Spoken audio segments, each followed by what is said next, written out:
existem os ateus místicos. Ah, sim. Que a gente tem discutido. Sim. Então, ateus que têm crença em vida após a morte, em astrologia, em amuletos da sorte. Existe. Ah, mas reencarnação, então não é ateu de verdade. Mas o ateísmo é a descrença em Deus. Exato, exatamente. Deus é o objeto de descrença do ateu. Deus ou deuses. Ou deuses, de forma geral, né? Todo o restante do sobrenatural, algum ateu pode acreditar que não é contraditório.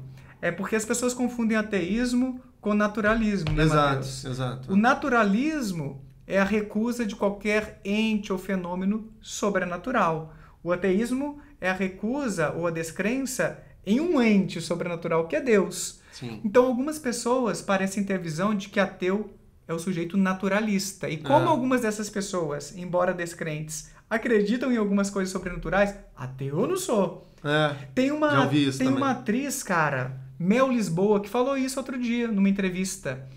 Que ela não acredita em Deus, mas ela acredita em algumas energias, em algumas coisas assim, meio místicas. Então ela é uma ateia mística, exatamente.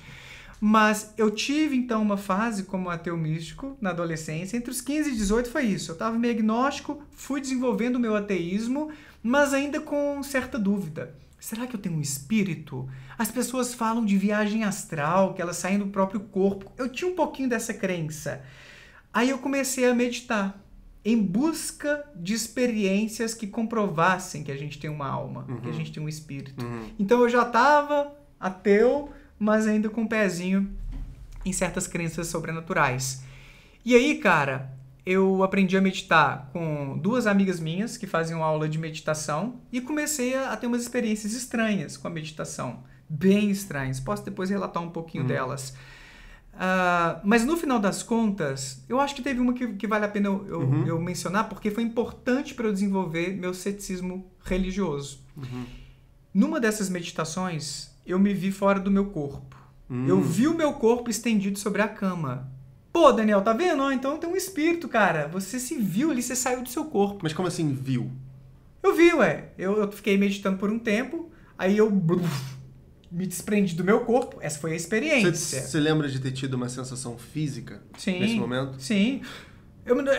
Eu poderia descrever como um susto, assim. É um pouco difícil. Mas eu já me senti sendo puxado em outras vezes, em outras experiências meditativas. E aí é como se eu tivesse ficado meio flutuante aqui, assim, no quarto. E eu olhei pro meu corpo estendido na cama, onde eu estava meditando. Ou não exatamente onde eu estava meditando. Aí que foi uma experiência que favoreceu mais o meu ceticismo do que a minha crença. Olha. Por quê? Porque eu me vi deitado na cama errada. Eu me vi deitado na minha cama, que era da esquerda, só que eu estava, na verdade, meditando na cama da direita do meu irmão. Por quê? Excepcionalmente naquele dia, eu fui meditar no final da tarde e início da noite. Sei lá, devia ser 5h30, 6 horas. E a empregada tinha colocado roupas sobre a minha cama e por conta disso eu fui meditar na cama do meu irmão. Aí a minha interpretação é a seguinte: o nosso cérebro, ele usa da nossa memória para criar uma experiência de sonho, uma experiência onírica, ou até mesmo a nossa imaginação é alimentada por dados mnemônicos, daquilo que eu experienciei.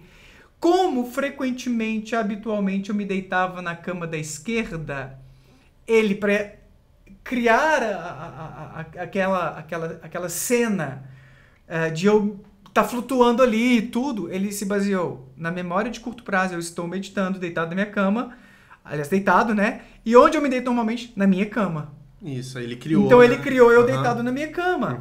Então isso pra mim, essa incongruência entre a realidade e a experiência que eu tive ali, pra mim foi gota d'água, assim, caraca, não, isso é tudo criação do meu cérebro.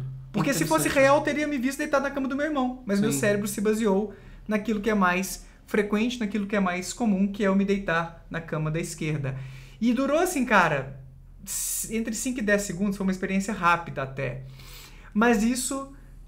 então foi no momento que eu estava começando a minha graduação em psicologia e ali dentro da graduação, estudando sobre a natureza da mente, sobre neurociências, eu fui consolidando o meu ateísmo. Caraca, essas experiências existem, mas elas são criações do nosso cérebro. Então isso fortaleceu o meu ceticismo e aí eu passei inclusive a me classificar como ateu, não existe nada disso.